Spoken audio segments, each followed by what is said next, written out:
Përshëndetje shikuesër të Shqipërisë, do të jemi bashkë në ditari informativ lajme shkund ndër të tjera do i ftoja të ndiqnit.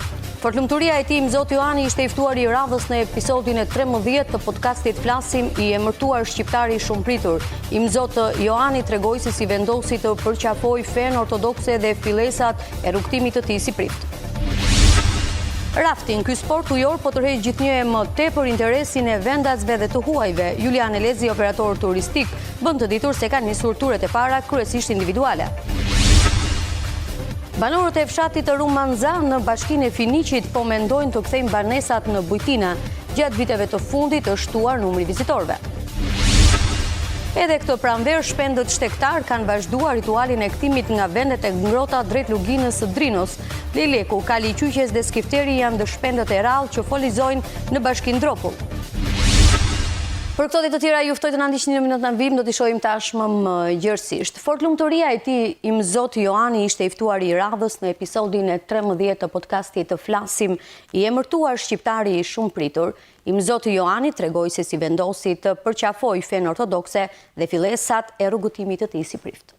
Ajo siguri dhe Në podcastin Flasim të kryeministrit Edi Rama, kryepeskopi i Tiranës, Durrësit dhe gjithë Shqipërisë, fortlumturia e tij Imzot Johani ishte i ftuar i radhës i kryeministrit. Në episodin e 13 të podcastit i emërtuar Shqiptari i shumëpritur, Imzot Johani tregoi se si vendosi të përqafoj fen ortodokse kur lexoi për herë të parë Ungjillin në moshën e gjimnazit.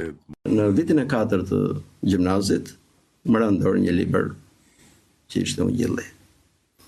Kur i lexova për herë të parë, ndodhi diçka thellë brenda meje. Kryeministri Rama tregoi njohjen e hershme me kryepeshkopin Johan. ne kemi një njohje shumë të vjetër, edhe faktikisht kemi folur për këto tema duke bërë cejake mbrëmje në rrugën Shqipërisë. Ndërsa tregoi fillesat e rrugtimit të tij si prift, kryepeshkopi Johan tregoi se në vitin 1992 kontaktoi me kryepeshkopin Anastas dhe u kthye në Shqipëri pas qëndrimit të tij në Shtetet e Bashkuara. Në 92-shin kontaktova me të dhe i thash që do kthehem në Shqipëri. Ai u gëzua edhe më përgëzoi dhe kur u ktheva më priti me shumë gëzim. Edhe kryepeshkopi është një tjetër figurë e ndritur në historinë e kishës tonë, bëri të mundur rindërtimin nga Gërmava, me durim të madh dhe me dashuri për kishën. I pyetur mbi raportin me Fanolin, Imzot Johani u shpreh se puna e tij është e pabesueshme dhe përkthimi i tij është i papërsëritshëm. Vetën tonë të thellë. Flasim për ekonominë ku efekti i tarifave tregtare amerikane në Shqipëri duhet lexuar me realizëm. Eksperti ekonomist, funksionari i administratës shqiptare nuk përjashton madje mundësinë e nxitjes brenda ekonomisë shqiptare si reagim ndaj tyre. Efekti aktual i tarifave amerikane për Shqipërinë është i ulët. Eksperti ekonomist Gavril Lasko mendon se ai duhet lexuar me terma realist. Efekti më i madh është efekti indirekt, nëpërmjet prekjes së eurozonës. Nëse në eurozonë do kemi rritje të çmimesh, inflacion, atëherë mallat që ne importojmë nga Europa do të jenë me çmime më të larta, do të përkthehet në blerje më të shtrenjta për neve. Një efekt tjetër do të jetë që nëse do të ketë rënje ekonomike në Europë, natyrisht Europa do të ketë më pak fonde për të mbështetur vendet aleate dhe vendet kandidate të Bashkimit Evropian, por njëkohësisht dhe rënja e remitancave. Por më tepër kjo lëvizje e Amerikës ndërkombëtarisht mund të shihet si mundësi nxitjeje në Shqipëri. Mund të diversifikojmë marrëdhëniet tregtare me vende të ndryshme, mund të shikojmë më shumë nga lindja e mesme, nga Turqia, nga vende të tjera që nuk janë direkt lidhur me eurozonën. Mund të shikojmë një mbështetje më të fuqishme për sektorin prodhues në Shqipëri. Kjo mund të jetë një nxitës që ne të shikojmë rritjen e ndërmarrjeve të vogla dhe të mesme, rritjen e eksportit, standardet e cilësisë për të përballuar më shumë presionet e konkurrencës ndërkombëtare. Në një plan më historik globalisht, por edhe fenomenal të tanishëm, sipas ekspertit Lasku, tarifat nuk kanë thjesht leximin e jashtëm si ngarkesë, përfshir edhe Europën. Natyrisht që ka pasur tensione në marrëdhënien ndërkombëtare midis Amerikës, Kinës, Rusisë dhe vendeve të tjera. Natyrisht nuk është çështje tek Europa. Europa është një efekt kolateral, le të themi, sepse në farë mënyrë Europa është e përfshirë në ekonominë perëndimore nëpërmjet korporatave. Korporatat nuk janë kompani me nacionalitete të caktuara, por janë kompani me nacionalitete të përzierë, amerikane, holandeze, gjermane, franceze, franceze, amerikane. Pra në këtë aspekt ekonomia nuk është më një ekonomi thjesht amerikane, por thjesht europiane, por është një ekonomi ndërkombëtare. E ndërkohë, rafting, ky sport ujor, po tërheq gjithnjë më tepër interesin e vizitorëve vendas dhe të huaj. Julian Elezi, operator turistik, bën të ditur se ka nisur turet e para kryesisht individuale, ndërsa shton se pothuajse çdo agjenci ka të përfshirë në paketat e saj turet të këtij sporti ujor. Rrjedha e lumit Vjosa, me hijeshin, freskinë dhe adrenalinën që të ofron, ka bërë që këtë vit të fillojnë më shpejt rezervimet për sportet ujore. Këtë e pohon Julian Elezi, operator turizmi, i cili thekson se ka nisur lundrimet e para në ujërat e Vjosës. Kemi filluar tani me rafting, por jemi në fazat e para, pasi edhe ujit është i ftohtë. Kemi filluar me fazat e para që grupet të caktuara individuale, por edhe me agjensit, që mund të bëjnë rafting në lumin e Vjosës. 15 prilli fillon turet, agjensit që kanë të kërkuara për realizimin e rafting në lumin e Vjosës. Pothuajse çdo agjenci turistike ka të përfshirë në paketat e saj ture me rafting. Tashmë të gjitha gati 70-80% e agjencisë janë të interesuara për të futur paketën e raftit në lumin e Vjosës, pasi e bën edhe më konkurrues për gjithë Shqipërinë, është diçka e re që mund të bëhet në lumin e Vjosës dhe turistat e kanë shijuar shumë adrenalinë dhe bukurinë e zonës. Sigurisht edhe të qenit e park kombëtar e lumit e Vjosës. Këto 2 vite e fundit ka qenë rafting, një ndër atraksionet turistike që kanë kërkuar më shumë turistat. Pasi bën 3 orë që zgjat rafting, ata dhe mund të shijojnë dhe urët e mund të bëjnë aktivitete të tjera, por agjensit më tepër kërkojnë për rafting në lumin e Vjosës. Rafting, ky sport ujor, po pëlqet gjithnjë më shumë nga vendasit dhe të huajt, duke e bërë Vjosën një destinacion tërheqës për adhuruesit e aventurave në natyrë. Shkojmë në bashkinë e Finiqit, ku banorët e fshatit Rumanza po mendojnë të kthejnë banesat e tyre në Bujtina dhe të shohin si prioritet agroturizmin. Gjatë viteve të fundit është shtuar numri i vizitorëve që vizitojnë të fshat. Gjatë viteve të fundit është shtuar fluksi vizitorëve vendas të huaj në fshatin Rumanza të bashkisë së Finiqit. Natyra magjepse, sidomos gjatë pranverës, por edhe objektet e kultit siç është kisha e Shën Markos, kanë tërhequr vëmendjen e vizitorëve, duke krijuar kështu premisa serioz për ta kthyer fshatin në atraksion turistik. Vizitojnë, vinë, vizitorët vinë, shikojnë dhe ikin, se s'kan ku rrinë në ratë parë.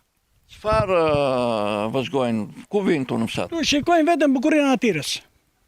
Vinë për për kishat, për njërën tjetër. Kishën e fshatit tuaj të Shën Marku a vinë? Vinë. Unë kam njerëz kryshkje kam në Grigj, këtu erdhën të gjithë. Zoti Kiriazo e pranon jashtë kamerës se po studion mundësinë e kthimit të banesës në Bujtinë, pasi mungesa e tyre krijon probleme për zhvillimin e turizmit. Jo, s'ka ndërtuar njëri dhe ajo është e keqe për fshatin. Në qoftë se do të ndërtohet Bujtina, mund të zhvillohet turizmi, të kthehet edhe fshati juaj në atraksion turistik. Ne kemi detin shumë afër dhe mund të vinë më mirë të vinë këtu se sa të rinë në Sarandë. Fshati Rumanza ndodhet rreth 20 km larg qytetit të Sarandës dhe është vetëm 300 metra mbi nivelin e detit. Tepelena nga ana tjetër vijon të tërheq turistë edhe këtë pranverë, duke nxitur banorët të investojnë në turizëm dhe të kthejnë shtëpitë në struktura pritëse. Rritet interesi edhe në zonat rurale, ndërsa janë shtuar kërkesat për leje ndërtimi. Turizmi në Tepelen po një rritje të qëndrueshme vitet e fundit. Ky interes ka ndikuar drejt për drejt edhe në mënyrën se si banorët po e shohin zhvillimin e zonës së tyre. Shumë prej tyre janë rikthyer nga emigrimi për të investuar në turizëm, duke kthyer banesat në struktura pritëse për vizitorët. Gjithashtu është rritur ndjeshëm kërkesa për marrjen e lejeve ndërtimore në funksion të këtij sektori. Nga zhvillimi i turizmit të viteve të fundit dhe interesi i vizitorëve, shumë qytetarë të Pelenës, zhvillimi i turizmit ka bërë që shumë qytetarë të Pelenës të rikthehen në vendlindjes së tyre dhe të investojnë në Bujtina, por edhe në shtëpitë e tyre për t'i kthyer në shtëpi pritëse për turistët. Gjatë vitit të fundit, nga informacionet që kemi, shumë banorë kanë kthyer shtëpitë e tyre në shtëpi pritëse duke reklamuar në Booking, në B&B dhe gjithashtu kemi edhe kërkesa nga qytetarët për të marrë lejet për ndërtime të reja, po dhe rekonstruksione për t'i kthyer në shtëpi pritëse, shtëpitë e tyre. Sipas të dhënave, edhe banorët e zonave po e shohin gjithnjë më shumë turizmin si një mundësi zhvillimi ekonomik. Gjithashtu çelja e strukturave të reja dhe shprehja e interesit nuk ka munguar dhe në zonat rurale, në të cilat është e lartë. Çdo vit kemi kërkesa të reja për të çelur struktura pritëse, akomoduese dhe përmarrje me qera dhe të tokave për të ndërtuar në funksion të turizmit. Tepelena po kthehet gjithnjë më tepër në destinacion turistik me vlera, jo vetëm për bukuritë natyrore, por edhe për frymën e re të sipërmarrjes që po sjell tek banorët zhvillimi i këtij sektori. Universiteti i Gjirokastrës në bashkëpunim me prezencën e OSBE-s në Shqipëri organizoi një takim koordinues për të diskutuar krijimin e një qendre kërkimore për zhvillimin vendor. Takimi u hap nga rektori i Universitetit Profesor Dr. Jaho Cana dhe Aleksandr Maskovic, përfaqësuesi i lartë i OSBE-s, ndërsa metodologjia dhe hapat e mëtejshëm u prezantuan nga Elton Qëndro, menaxheri i projektit në OSBE. Qendra do të ketë një rol strategjik për universitetin, duke forcuar kapacitetet kërkimore për fshirjen aktive të studentëve dhe stafit akademik, si dhe ndihmën e politikbërjen lokale për sfidat e zhvillimit. Studimi i fizibilitetit do të realizojë realizueshmërinë, dobishmërinë dhe qëndrueshmërinë e projektit përmes një vlerësimi gjithëpërfshirës të aspekteve ekonomike, ligjore, teknike dhe institucionale. Ky projekt përfaqëson një hap të rëndësishëm drejt rritjes së rolit të Universitetit të Gjirokastrës si kontribues aktiv në zhvillimin e qëndrueshëm të rajonit. Edhe këtë pranverë, shpendët tregtar kanë vazhduar ritualin e kthimit nga vendet e ngrohta drejt luginës së Drinos. Leleku, Kaliqyqes dhe Skifteri janë ndër shpendet e rrallë që folëzojnë në bashkinë Dropull. Autoritetet vendore kanë ndërmarrë hapa konkret për ta kthyer këtë pasuri natyrore në atraksion turistik. Lugina e Drinos, një prej zonave më të pasura për sa i përket biodiversitetit, është kthyer në një korridor natyror për shpendët e rrallë që migrojnë drejt jugut të Shqipërisë. Edhe këtë pranverë, shpendët shtektar kanë zhvilluar ritualin e kthimit nga vendet e ngrohta. Bashkia Dropull, pjesë e kësaj lugine, synon të shfrytëzojë këtë pasuri të natyrës për të promovuar turizmin ekologjik, duke kthyer shpendet në një atraksion të ri për vizitorët. Në bashkinë Dropull kemi disa lloje të cilat çdo vit folëzojnë, siç është lejleku i cili ishte i pranishëm dhe dje në folet e ndërtuara në këto zonë. Është edhe Kaliqyqes, që është një spend i veçantë për qarkun e Gjirokastrës, që zgjen dhe folëzon vetëm në qarkun e Gjirokastrës në gjithë territorin e Republikës së Shqipërisë, dhe kemi dhe Skifterin Këndravert që folëzon gjatë beharit në qarkun e Gjirokastrës. Janë shpend të rrallë, të cilët kanë vlera të mëdha turistike dhe ekologjike. Shpendët si Lejleku, Kaliqyqes dhe Skifteri Këndravert jo vetëm që janë rikthyer në këtë zonë, por tashmë po marrin edhe vëmendjen e duhur të autoriteteve vendore. Bashkia tonë ka marrë masat si vjet këta përdori këtë event të madh për të bërë promovimin e zonës të këtyre llojeve të veçanta. Do të ndërtohet një kull e lartë, që do të vendoset një teleskop në të cilën njerëzit mund të dallojnë lëvizjen gjatë shtektimit të shpendëve dhe llojet ndryshme të shpendëve që qëndrojnë dhe lëvizin për të gjetur ushqimin në zonën tonë. Tashmë konstatohet një interes në rritje për vlerat natyrore të zonës së Dropullit dhe Gjirokastrës, të cilat pasurojnë edhe guida turistike.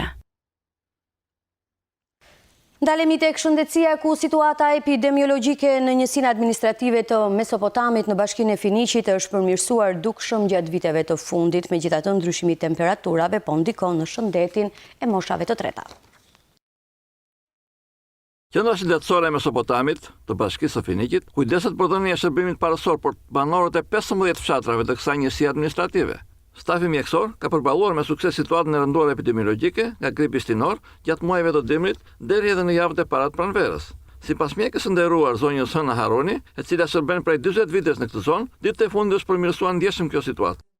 Ka patur disa raste me viroza, pastaj në gjendje më të komplikuar, jo angina katarale, folikulare, me thëmbajamet qelbizuara, bronshite, këta kronikët. Në përgjithësi kanë kaluar, kanë ardhur që janë vizituar, kanë marrë mjekim, për 4-5 ditë se aq është edhe cikli, se s'mund të kaloj me 2 ditë mjekim. Mirë po, rritja e temperaturave do ndikojë edhe në shëndetin e të moshuarve.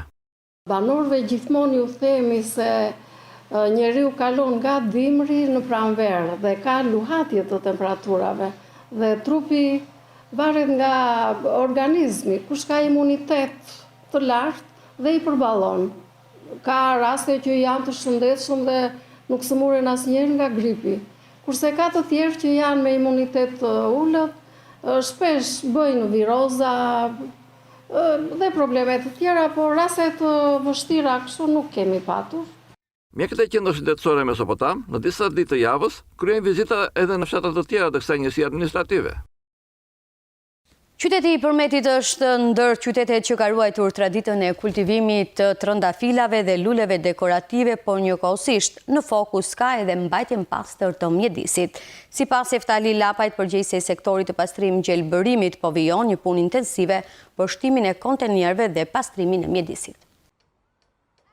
Në qytetin e Përmetit një fokus i veçantë është dedikuar mbajtjes së qytetit të pastër, sipas Eftali Lapaj, përgjegjëse e sektorit të pastrimit gjelbërimit. Gjatë këtij viti janë shtuar 120 kontenierë të mëdhenj dhe 70 kontenierë të vegjël në mënyrë që të evitohen problematikat e prezencës së mbetjeve.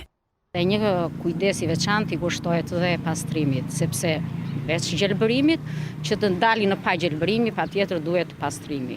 Pastrimin e kemi shtim të zonës shtrirje veç qytetit, kemi një shtrirje të njësive administrative që nga Piskova, Frashër, Petran, Qarshovë, kryesisht Luginën e Vjosës, kemi shtrirje pastrim të fshatrave brenda, kemi shtim të kontinierëve. Vetëm këtë vit ne shtuam 120 kontinierë me volum 1.1 metër kub. Kemi shtim të koshave të vegjël, që këto veç qyteti në do i shtrim dhe këto në fshat. Janë 70 kosha të vegjël që do futen tani. Për momentin si kemi vënë, po e kemi tani tani në mars për fshatin, kurse për qytetin e kemi filluar. Gjatë sezonit turistik, pastrimi realizohet 3 herë në ditë dhe qytetarët kanë qenë shumë bashkëpunues, shton mëtej Lapaj. Për pastrimin kemi bashkëpunim me ta, sepse duke folur, duke na kuptuar, neve mbetjet ata i nxjerrin në orare të caktuara, që edhe ne kemi mundësi që këto t'i heqim. Në sezonin e dimrit ne i heqim 2 herë në ditë, kurse duke u shtuar sezonin që do vi tani, sezoni turistik, ne i heqim dhe 3 herë në ditë mbetjet në qytet. Vijon një punë intensive nga punojësit e këtij sektori, e cila fillon nga orët e para të mëngjesit dhe përfundon në orët e vona të mbrëmjes, duke siguruar një mjedis sa më të pastër dhe të këndshëm për të gjithë.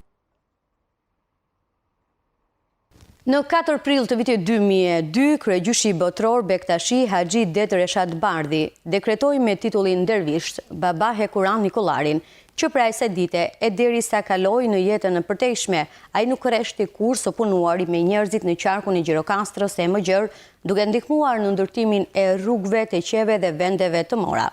Gazetari Norel Zaimi ka përgatitur një dokumentar për jetën dhe veprën e Baba Hekuran Nikolarin, ku do t'ju ftojmë ta ndiqni menjëherë pas siglës mbyllëse.